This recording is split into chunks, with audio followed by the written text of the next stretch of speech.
Napakaingat, gumagawa nga ng pangalan ngayon yung brand na Zontes. This is pagdating sa mga big bike. Sila yung gumawa ng expressway legal na kasing laki lang halos ng NMAX. At ngayon nga, meron silang isang maxi scooter na pwede naman sa mas malaking tao kung hindi masyado pasok sa'yo yung Zontes 400M. Silipin natin ngayong araw ito, Zontes 400E. Tara!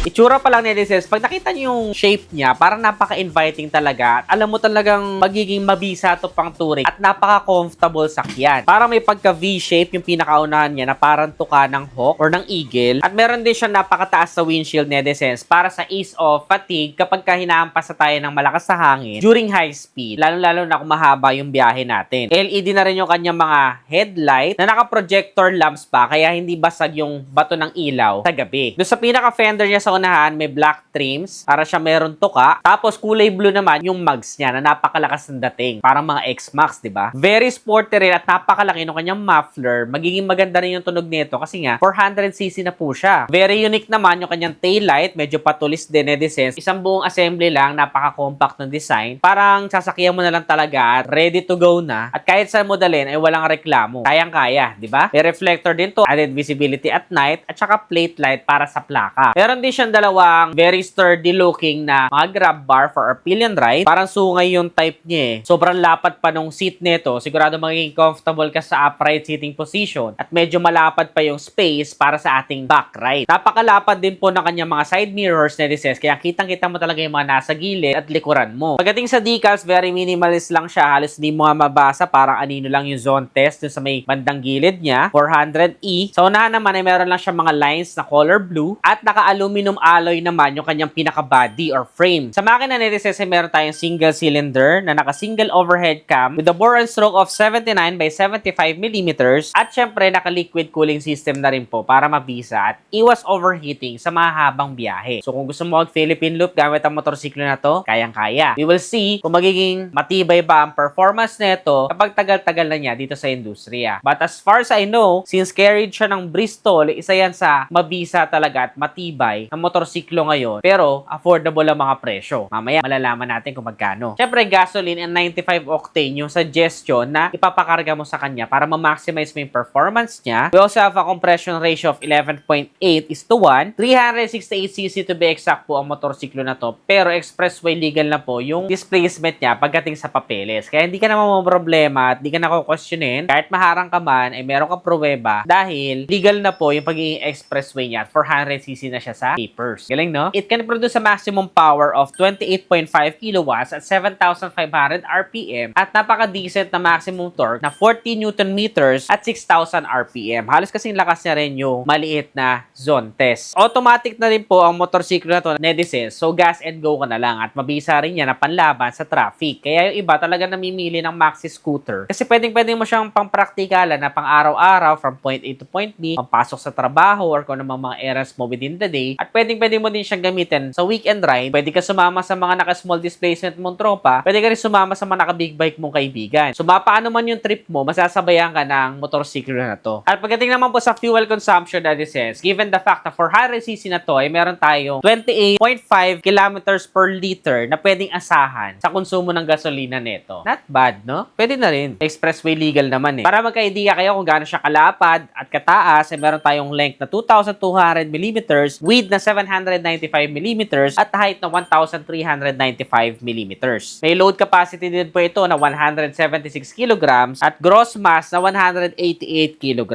Mataas din ang ground clearance nito 150mm. So kahit mabigat pa yung angkas mo or magkabit ka pa ng top box ay kayang-kaya naman po i-carry ng motorsiklo na ito. I wonder soon kung magkakaroon na rin ng mga pang big bike na suspension si TRC, di ba? Para mas maging maganda at mas maporma yung mga big bike natin. Especially kung maxi scooter na kagaya nito ni Zontes. 150mm kahit medyo tawid ilog pa ng konti, pwede po itong motorsiklo na to, mga higanting hubs ng Pilipinas, no problem. 17 liters, napakalaki po ng kanyang fuel tank capacity. Pero sapat na for a 400cc, di ba? Malayo nang mararating mo bago ako magpa-refill ulit ng gasolina. Sa seat height naman ay 770mm po ito at abot ng 5'4" in height na kagaya ko, lalo na kapag tinindig mo. The only thing that I noticed nung makita ko siya sa personal ay napakalapad po ng kanyang seat. Kahit pababa ito, 10 tendency, medyo bubuka ka pa rin, kaya magiging challenging pa rin. Or worse, magiging one leg down ka lang dito. Pero dahil automatic naman siya, kaya naman yan. Pwede mo rin patabasan ng upuan or pababaan yung suspension. Pero overall, Asian height friendly pa din. Steel pipe frame naman po yung kanyang pinakatambucho. Sa front po ay meron tayong rim size na 15 inches at sa likod naman po ay naka 14 inches tayo. With a tire size of 120 by 70-15 sa front and 140-70-40 naman sa rear. Sa front brake po ay naka-disc brake tayo, pati na rin sa likod at dahil big bike na po ito, marapat lang na ay dual channel ABS na nga siya. And dual channel ABS na po ang motorsiklo na to, so we have nothing to worry about pagdating sa mga sudden brakes, especially kung medyo may size yung motor na minamaneho mo, diba? Isa pa rin sa nagustuhan ko sa motorsiklo na to, netizens, ay meron na siyang navigation, intelligent with CAN communication, syempre naka-keyless system na rin po siya, may smart key tayo to start the engine, very lightweight, dahil meron siyang 15 kilograms lighter for better agility. Yung new muffler system niya, very noticeable din to improve yung exhaust sound and performance. Meron din tayong adjustable na suspension system, parking brake feature on brake lever, enlarged brake disc for shorter braking distance. At ang alam ko na ay meron din po itong camera na pwede mo na din magsilbing dashcam para ma-record mo, especially nowadays na medyo delikado na talaga sa kalsada. Kung gusto mo ng medyo may size na DSS o kaya naman ay from Zontes 400M ay gusto mong mag-upgrade dahil masyadong maliit na yun sa'yo or na-outgrown mo na yun, you want to step up to a larger maxi scooter, ay ito na po yung motorsiklo na para sa'yo. Actually, syempre, kung gusto mo lang din ang dating sa kalsada, ay mas maganda na medyo may size yung motorsiklo na dala-dala mo. Diba? Kung malalaking tao ka, no-brainer, ito isa sa magandang maxi scooter na pwede mo isama sa listahan mo kung sakali man na namimili ka pala. Dahil napaka-competitive po ng kanyang price point. Magkano? Ito po ngayon ay merong introductory price na 338,800 pesos. Pero we can expect na kapag ka medyo marami na nakabili nito or naubos na siguro yung first batch, it will have suggested retail price of 668,800 pesos. Hanggat meron pa siyang 30,000 pesos sa discount, kung ako sa inyo ay samantalahin na ninyo kasi malaki din yun, di ba? Para sa inyo, netizens, sulit ba itong Zontes 400E? Comment nyo naman dyan sa ibaba. Ano pa kayo mga ibang motorsiklo or sasakyan na gusto nyo i-review natin next vlog? Comment your suggestions below. Kung nagustuhan mo to, don't forget to give this video a thumbs up, subscribe, at pwede rin po kayong bumili ng mga top box namin sa aming online shop,